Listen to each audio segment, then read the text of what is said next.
private jets, taking trips. Come back at 6, wake me and your child. And then won't lay today, make me wonder who you might have been playing with. Makes me wonder who you think. My passion project is about Japan and the trip I would take there. I'm going to be talking about what cities I'd go to, the places I'd visit, where I'd be staying, food I'd eat, outfits I'd wear, how much I think I'd have to budget, along with transportation. First thing I do is take a plane to Osaka, Japan, from Peoria. And obviously I'd have to fly because, there's no way else to really get to Japan. So, yeah. Then while in Osaka, I would go to Universal Studios, the Osaka Aquarium, the Museum of History, and the Mino Park, because they all are great places to visit and see. So Universal Studios in Osaka opened in 2001. It's older than most of us. It has expanded over the years. It's one of Japan's most visited amusement parks, and it currently has 10 different sections: Hollywood, New York, San Francisco, Jurassic Park, Waterworld, Amenity Village, Universal Wonderland, Minions Park, the Wizarding World of Harry Potter, and Super Nintendo World. Personally, I would want to go to Super Nintendo World because that sounds fun. And in addition to all the rides, the park also has many opportunities to take pictures with popular characters such as Snoopy, Hello Kitty, and the Muppets. Don't know about you, but again, I would want to take pictures with Hello Kitty because, well, she's great. So, don't have much else to say about that. The tickets to Universal Studios cost $58.86. It's not that bad. It's really not that bad. It could be more if you think about it. It could be more. So, it's not that bad.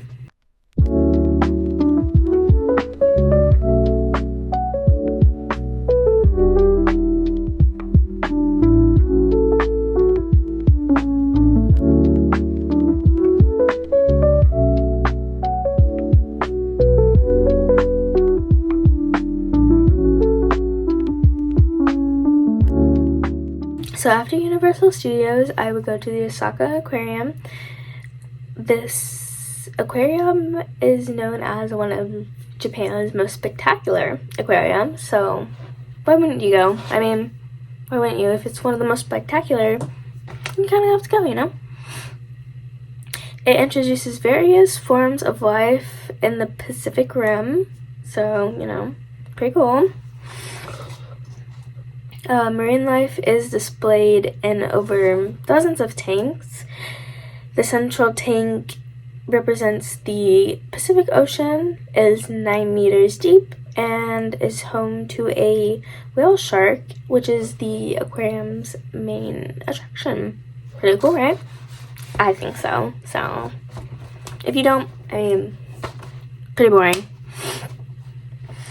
Some of the tanks stretch over several floors, making it possible to observe the animals from different depths and perspectives. Anyways.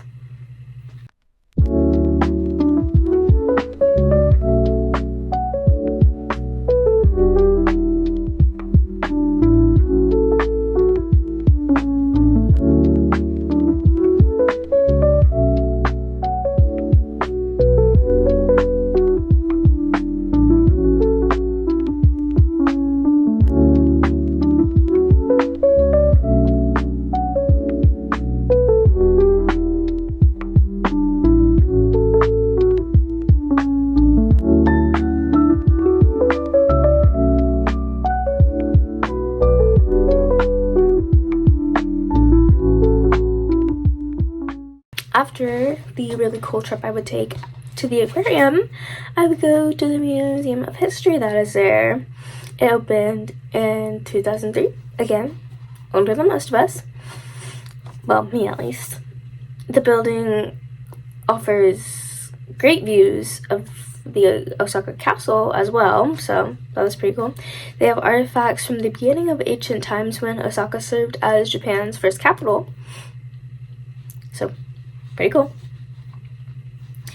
The museum's collection is set up on the upper floors, while the lower floors are taken up by restaurants, shops, and a spacious lobby. Don't know about you, but I like shopping. So, yeah, I wouldn't complain, but also, it'd be cool to see all the history and stuff, so.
Next, I go to Minnow Park. Don't know if I'm saying that properly. The park has a waterfall, actually, and it's actually not in Osaka. It's like just outside of it. But it was given Quincy National Park status in 1967, which is pretty cool, even though I don't really know what that means. But, you know, it sounds fancy. During the fall, it is one of the best places to visit with its beautiful autumn colors. They say the colors are usually best during the second half of November.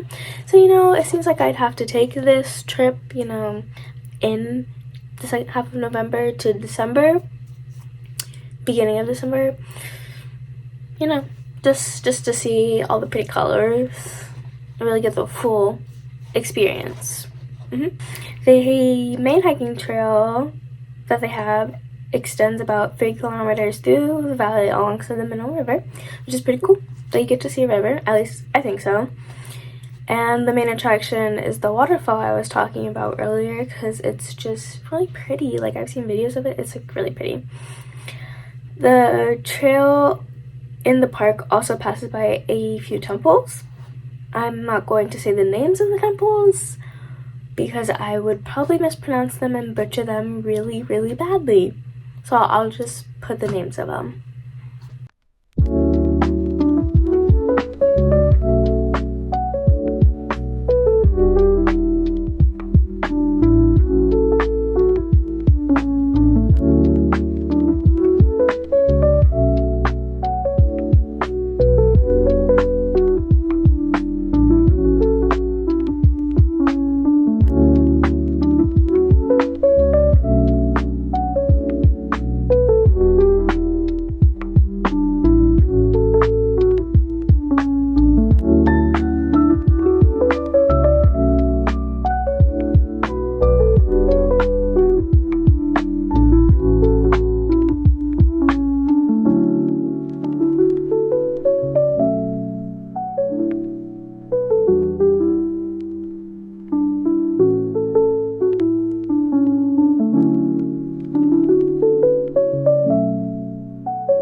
So I'm just gonna add a clip of the hotel that I would be staying at, along with the price it is per night and the name of it, because I think that's better.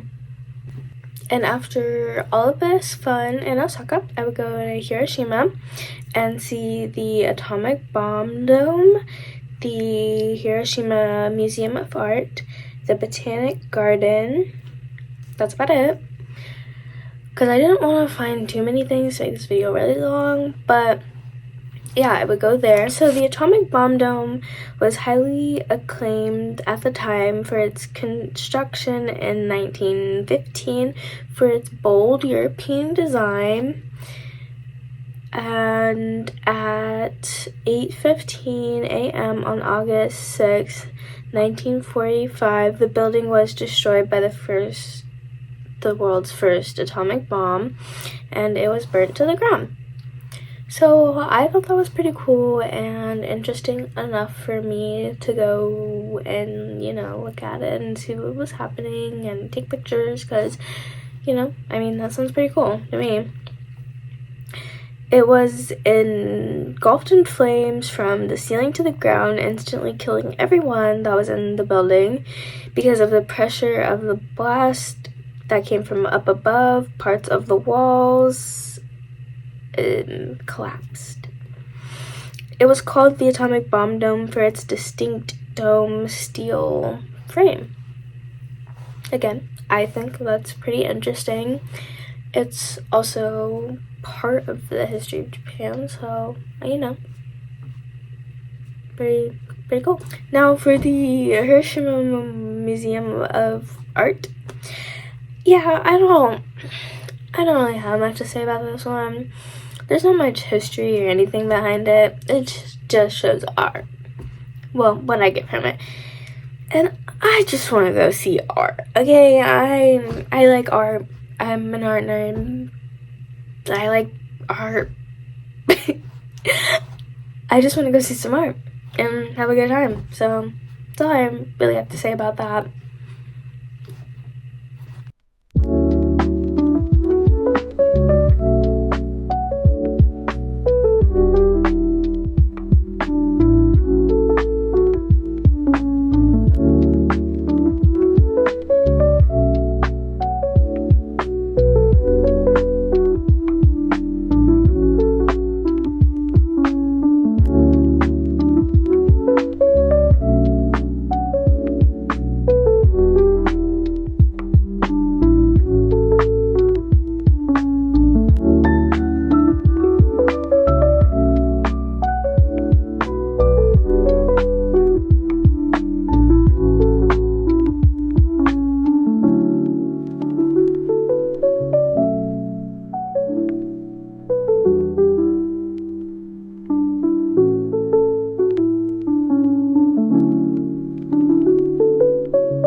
Now for the Botanic Garden, this does have more to talk about, actually.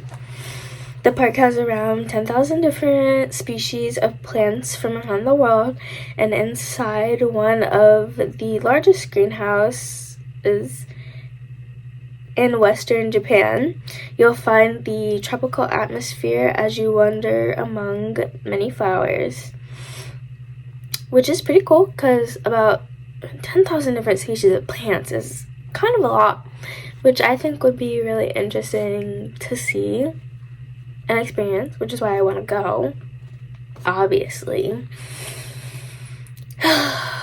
And I think it'd be fun, like this whole trip. They also have a nature program. You get to get hands-on with plant crafting activities, and again, like I said, this is just a beautiful place to see, and I want to go see all the different kinds of plants. So, you'd probably want to go too, so.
And in Hiroshima, I would be staying in the Grand Prince Hotel, which is about $172 a night, but we're not going to talk about that, because when I take this trip, I will be rich.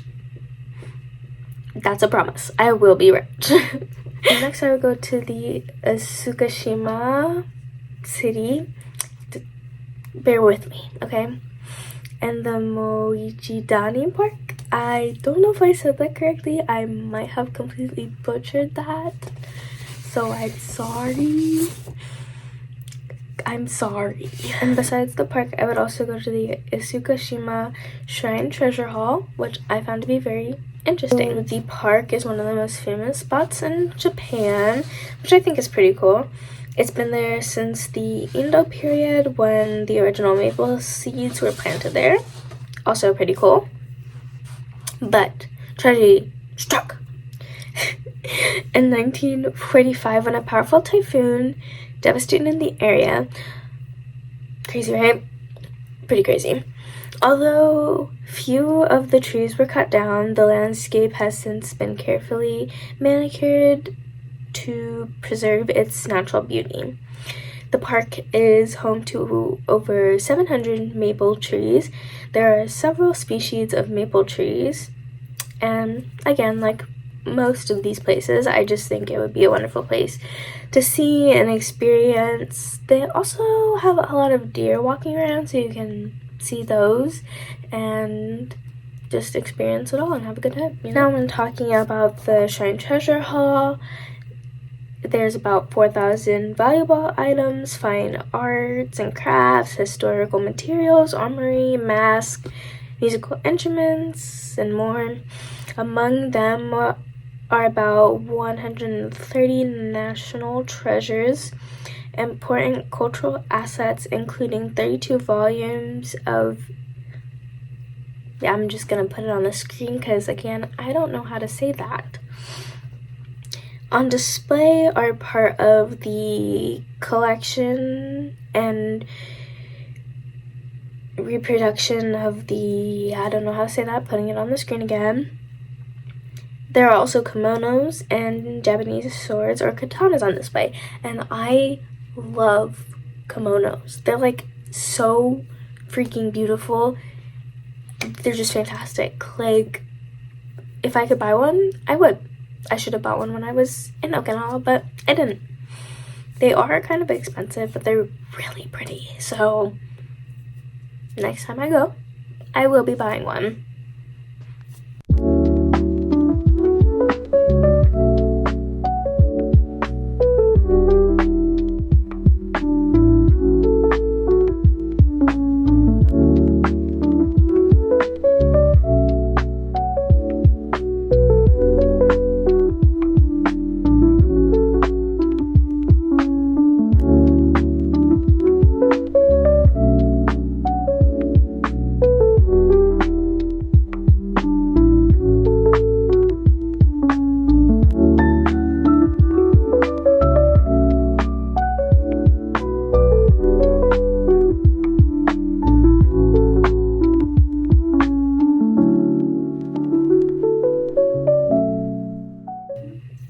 After all of this fun, I'd be staying in the Akai Grand Hotel, which is about $138 a night.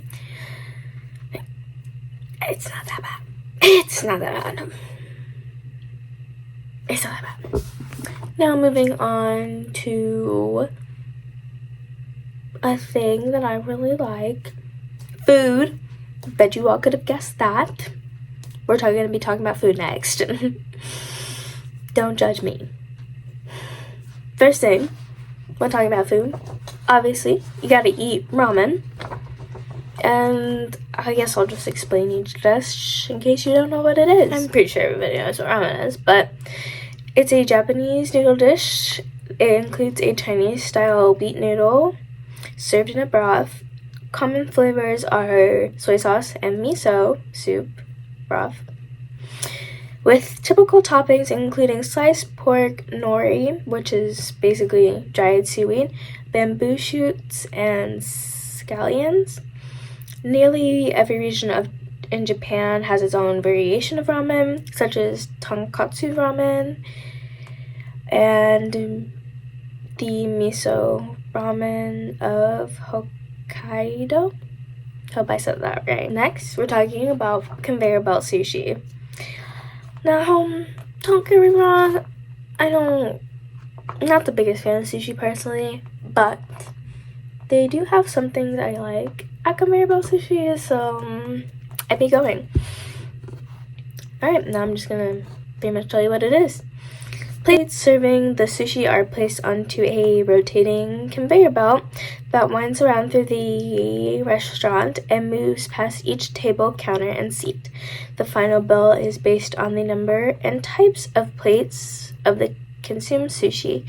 Some restaurants use a variation of the concept, such as miniature wooden sushi boats that travel through small canals or miniature locomotive cars that travel on a track, which I didn't get to experience those, so on my trip I would definitely want to go see one of those instead. But most of the conveyor belt sushis I've seen are just, on an actual conveyor belt and it's just a plate, but still pretty cool. Next, miso soup. I actually love miso soup. I don't even like mushrooms or seaweed personally, but in miso soup, I'd eat them because it's just so good. So miso soup is a staple of Japanese cuisine. It's a savory soup made with miso paste, also known as fermented soybean paste, and Danish broth. Don't really know. Often including ingredients such as tofu, but mine usually doesn't have tofu. I've never tried tofu, and quite frankly, I don't want to. But usually seaweed and mushrooms. So next, shabu shabu. It is a Japanese hot pot dish where thinly sliced meat and vegetables are cooked in a simmering broth. The name comes from the swish swish sound of the ingredients being stirred, which I think is pretty funny and pretty cool and clever and smart. To me at least. Because I'm cool like that. So I actually don't know how to pronounce it, but it's a Japanese dish of bite-sized pieces of fried chicken. The chicken is often marinated in soy sauce and ginger and coated in a potato starch. It is crispy on the outside and juicy on the inside, and I've had it before, and it's fire. Don't know how to pronounce it, but I don't want to butcher it either, so again, just gonna put it on the screen and leave it there at that. Yakitori is the next thing. It's a Japanese dish of grilled chicken skewers, often seasoned with salt or a sweet, savory tar paste sauce, and it is a popular street food and bar snack. I looked it up online. It looks delicious, and I would definitely try it. And the last thing is yakisoba, which I've had before, and again, recommend. Very delicious. Yakisoba, meaning fried noodles, is a Japanese dish, and it features stir-fried wheat noodles with meat, like pork and vegetables, seasoned with a sweet and savory sauce, often known as give me a second. Worcestershire sauce. Don't judge me, I really can't say that. Worcestershire sauce. That's my best attempt. Now, I know what you're thinking. How are you going to travel to all these places while you're in Japan? How are you going to get back to the United States? What are you going to wear? How much is all this going to cost? And I'll tell you that on a second after this short ad break. Yes, we have ads. Amazing. Alright, to the ad. When I was younger, I would always record on my Canon camera and pretend to be a YouTuber. Hi guys! Hey guys! Hey guys, welcome back to another video. Finally, when I learned to edit my own videos, I started posting on YouTube. When looking through my YouTube videos, you notice that I don't really stick to one thing. I like to do multiple different videos. Videos I like to do are like vlogs, just taking you out and you get to see what I do on a daily basis. Something that I barely do, but I really enjoy doing are hauls. I'll show you something that I bought or something that I just recently got. Something else that I don't get to do a lot is traveling videos. We had so much fun in New York. I traveled with my best friend and my family. We did so much things. I also traveled to Chicago with my 2 sisters and my parents, which was so much fun. Something else I'm getting better at is editing gaming videos. I've edited multiple gaming videos on my channel, so make sure to go check those out. Last but not least, I do challenges. Every time I see challenges pop up on my YouTube feed, I'm like, yes, I gotta do those. I try to do a get ready with me in Spanish. Me voy a preparar para no hacer nada, así que vamos a empezar. Watch that video and make sure to tell me how I did. I did a blind deaf mute challenge with my 2 sisters. That video was so chaotic. Make sure to watch that. I also did an earphone challenge with my best friend, which was so fun. Okay, you ready? Reggie? Coins are crazy. I always leave it open for people to comment their recommendations on videos that they want to see on my channel. So if you're interested in seeing any of those videos, make sure to subscribe to my channel, Shania Marie. I would appreciate it so much. I love you guys so much. Bye! And we're back from our Instagram break. Hope you enjoyed that. Now, when talking about what I'm gonna wear, there's not much to talk about. My fits would eat. So I'm just gonna display the outfits I would wear and not much else to that. Now that you've seen my outfits, you know I would eat. Now, talking about transportation, I would have to probably take a train because they're cooler, so why not take a train to each one of the cities? It's not too expensive for the most part. Like, the farther the distance is, obviously the more expensive it's going to be, but still, I've looked it up, it's really not that expensive at all, actually. Pretty cheap, relatively cheap. It'll be fine. Now, how much do I think I'd have to budget for this trip? Probably a lot, because the plane ticket back is pretty expensive, about $1,000. Pretty expensive, which means it'd be like $1,530 just for the plane tickets, and that's, I'm pretty sure, if I'm just flying economy, and if not, it's gonna be more. So, you know, and then all my food and the hotels, and I want to stay there for 3 weeks, you know, to be able to do more stuff if I have the time, and, you know, eat lots of food, obviously, which is also gonna cost me more money. So, you know, like $5,000 or something like that. But I'll be rich, so it doesn't really matter because I'll be rich. But yeah, this is my passion project.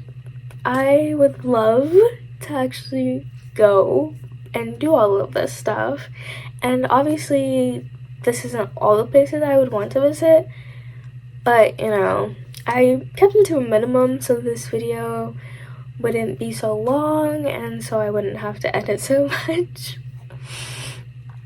But I really want to go on a trip to Japan. I would take my mom, probably only one person because it'd be really expensive, but I'll be rich, so it won't matter. But yeah, probably my mom. But yeah, that's pretty much all. Thanks for listening to my passion project. Bye.